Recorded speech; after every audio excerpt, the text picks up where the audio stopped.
Okay, so today I'd like to offer a reflection about wounded leaders. And I want to talk about how the boarding school education is affecting not only our leaders and therefore the whole of the UK at the moment. And I'd just like to speak a little bit about that. Okay, thank you. So, yeah, this thing at the moment, obviously, we're going through challenging times here in the UK and especially the world. We seem to be, obviously with lockdown, COVID, potential of vaccines, it seems like it's quite a tumultuous time. I know that many are struggling with their mental health, and for a lot of people, it doesn't seem to make any sense what, certainly in the UK, some of the leaders are doing in terms of their decisions. It seems, if you look at talk radio or some of these Conservatives MPs, members of Parliament, they're saying that lockdown is showing it doesn't work, and that the science is showing that the curve is flattened, and that the number of COVID cases has totally dropped. So there's no need for us to be in lockdown. So why I wanted to talk a little bit about this is that it seems like our leaders are making really strange decisions. And therefore I wanted to just reflect a little bit on that. And last night I was speaking to a friend, and he had attended one of the top Catholic boarding schools in the 60s.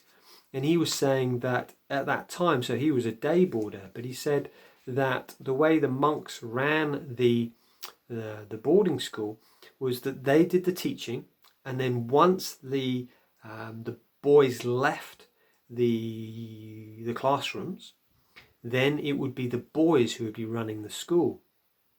So if you just think of that, so it's not the teachers, adults who are running the school, it is the boys who are running the school. And my reflection to him is, had they not heard of Lord of the Flies? And he said, essentially, this is what it was like, is that it was just like bullies. There was lots of bullies. And this is why I feel this relates to our current situation of what we're going through at the moment, is that so many of the UK government went to boarding schools like this Catholic boarding school, where it was very much the boys were running the school. The teachers are there teaching, but in my boarding school you had one teacher for 50 boys in my house, and therefore they couldn't look after us and really guide us. It was more that the other boys were guiding us, and it wasn't so much the older ones, it was the younger ones. So my guides were really those who were a year above me. The ones who were 2 or 3 years above me, we weren't cool enough. We were the young ones that, they couldn't be bothered with us. So, and that was the same when I was 18. I didn't give much attention to the 14, 15-year-olds. So what that means is that rather than it being us being guided as adults, we are guided by children. So therefore we've learnt to become leaders by following the example of children. And therefore these leaders who are guiding this country at the moment, they are leaders who, they've grown up in a system where bullying was rife. They've grown up in a system where emotionally you had to become shut down. They grew up in an environment where some of the, they learned to be very controlling. This was part of the way of dealing with this. And I'm just stood in front of a model that I've just been kind of creating, and it's called the Boarding School Syndrome Healing Model. And what it is, it talks about 3 stages. Stage 1 is denial, stage 2 is awakening, and stage 3 is integration. And my sense is, with most people who've been to boarding school, that most people are in denial. Certainly I was in denial. For the first 5-10 years after leaving boarding school, that's where I was. And I feel many people start in that place. And so my question is that the leaders who are running this country, I feel that many of them are in this denial space. So emotionally, they're shut down. Mentally, they're very hard on themselves and very hard on others. Work career-wise, they've gone into things that their family or school traditions told them to. So they went into government, banking. They've not gone into things that they love or they're passionate about. It's things they should do. And therefore, things like controlling, they've learned to be very controlling because that was the way you coped at school, where you had, it was regimented. 7 o'clock in the morning, you get up, you shine your shoes, you wash, you then go and have breakfast. 7:30 breakfast. It's like they are trying to put that's my reflection, put that onto us. So they're saying, you lockdown, you can't do this, you can't do that, you have to go there. It's all like, whoa. And this is where I feel this is coming from. This is coming from this education model, which was very controlling, and now it's being rolled out into society. And I feel that this is where it comes from, that these guys have not done the healing work to go from denial into awakening. So in awakening, it's like, you go into grief or anger around your emotions.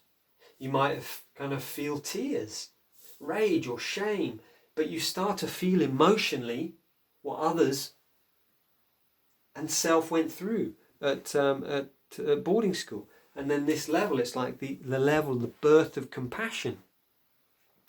And this is something that another thing I feel with the leaders currently in this country is there's a lack of compassion. It's like, yes, I see that, 10 people might be affected by COVID, and yet 100 people might be affected by the effects of the lockdown. And there seems to be a lack of compassion there. The Great Barrington debate and all these other things.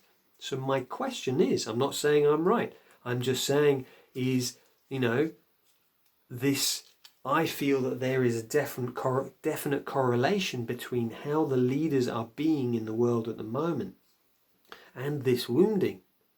So what can we do in these situations? I feel that it's, it's up to us to start to challenge this narrative, to go, wait a minute, to do our own research, to go, okay, what is the truth about lockdown? Does it work? What's this thing about the Great Barrington debate? What are the alternatives? To find our own solutions rather than believing, one narrative, starting to come back into ourselves and to find our own sovereignty. It's all about our own sovereignty. It's like, what do I feel? Doing the research and going within. So, and I see that's how at the moment, this boarding school education is affecting us. This controlling nature, this bullying, them being very shut down, making decisions.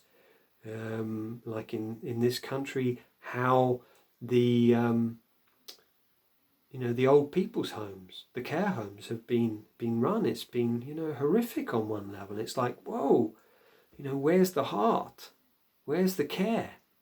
It seems that there's just been a real lack of care there. This lack of compassion, empathy, and this very controlling nature. So again, this is just a hypothesis about this, but linking into, what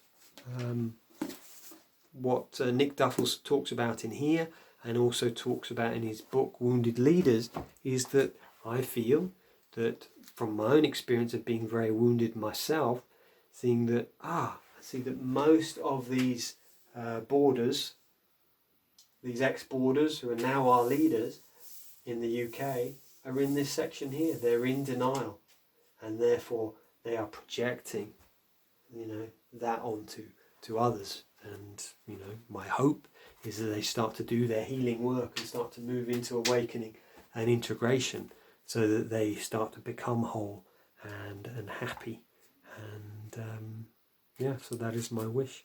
So I hope this is of help. Please comment if this makes no sense at all. But yeah, just a few reflections about, okay, what is happening here, and psychologically, how could this be related to boarding school? So thank you. Have a wonderful week, and if you have any questions, please let me know. Okay, bye for now.